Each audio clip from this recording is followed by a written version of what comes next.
Hello दोस्तों, मेरे YouTube channel पर आपका स्वागत है। दोस्तों, आज हम बताने वाले हैं त्रिभुज एवं उसके गुण को। देखिए, त्रिभुज किसे कहते हैं। तो देखिए, तीन रेखाखंड से घिरे हुए क्षेत्र को हम त्रिभुज कहते हैं। ऐसा हम पढ़ते थे पहले, लेकिन आज कुछ अलग डिफिनेशन हम लोग सीखेंगे त्रिभुज किसे कहते हैं। देखिए, तीन अरैखिक बिंदु को मिलाने वाली रेखा को त्रिभुज कहते हैं। अरैखिक बिंदु किसे कहते हैं। देखिए, एक होता है रैखिक बिंदु और एक होता है अरैखिक बिंदु। पहले उसको समझते हैं कि अगर जैसे बिंदु पर है, अगर एक ही रेखा पर हो जाए, देखिए तीन बिंदु है ना, अगर एक ही बिंदु एक ही रेखा पर हो जाए, तीन बिंदु जो है, देखिए एक बिंदु, दो बिंदु और तीन बिंदु, अगर ये तीनों एक ही रेखा पर हो जाए, इसको हम रैखिक बिंदु बोलेंगे। लेकिन यहाँ पर बोल रहे हैं अरैखिक बिंदु, यानी कि सीधी रेखा में नहीं है। यानी कि तीन अरैखिक बिंदु, मतलब एक बिंदु यहाँ पर है, एक बिंदु यहाँ पर और एक बिंदु यहाँ पर, अभी तीनों को मिलाया जाता है तो एक त्रिभुज का निर्माण हो जाता है।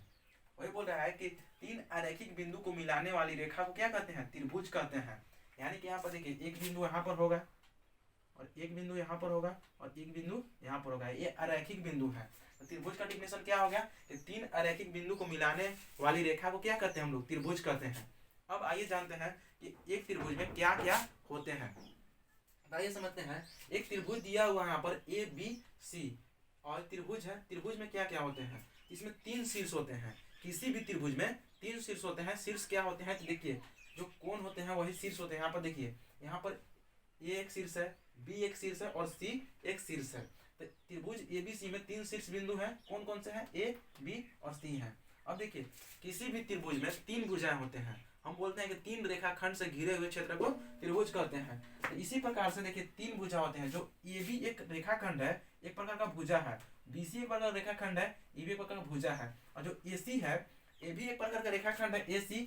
और जैसे कि अगर माचिस का आप तीली ले लीजिए, तो लगभग आप कितनी माचिस की तीली आप चाहिए एक त्रिभुज बनाने के लिए। अगर आप माचिस की तीली अगर लीजिएगा तो आप कितनी माचिस की तीली चाहिए, तीन। यानी कि तीन रेखाखंड, एक माचिस की तीली, मान लीजिए इस टाइप से रहे, इस टाइप से मान लीजिए तीन माचिस की तीली आपने लिया, तो एक माचिस की तीली, एक माचिस की तीली और एक माचिस की तीली, यानी तीन माचिस की तीलियां कह सकते हैं।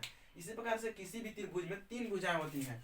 यानी कौन कौन से हो सकते हैं, एक भुजा AB है, एक भुजा BC है, ठीक है, यहाँ से यहाँ तक, और एक भुजा AC है। तो किसी भी त्रिभुज में तीन भुजाएं होती हैं। अब आगे जानते हैं कि ABC में तीन कोण। अब देखिए, कोई भी त्रिभुज में, त्रिभुज ABC में कितने कोण हैं, तीन कोण हैं। उसको कैसे देखेंगे कौन कौन कोण है, तो आइए दिखाते हैं।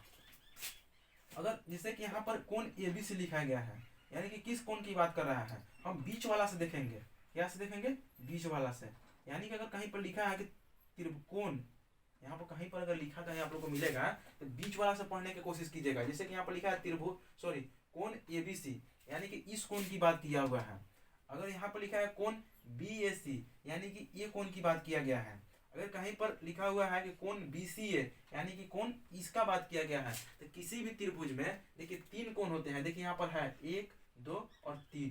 अगर वो त्रिभुज है तो क्या क्या हो सकते हैं किसी भी त्रिभुज में, तो तीन शीर्ष हो सकते हैं, तीन भुजा हो सकते हैं और तीन कोण हो सकते हैं। और किस प्रकार से हो सकते हैं, इस वीडियो में हमने जाना। अगला वीडियो में हम लोग पढ़ेंगे त्रिभुज के प्रकार। तो यह वीडियो यहीं पर समाप्त होता है। अगली पार्ट नेक्स्ट वीडियो में मिलेगी। थैंक यू दोस्तों, जय हिंद।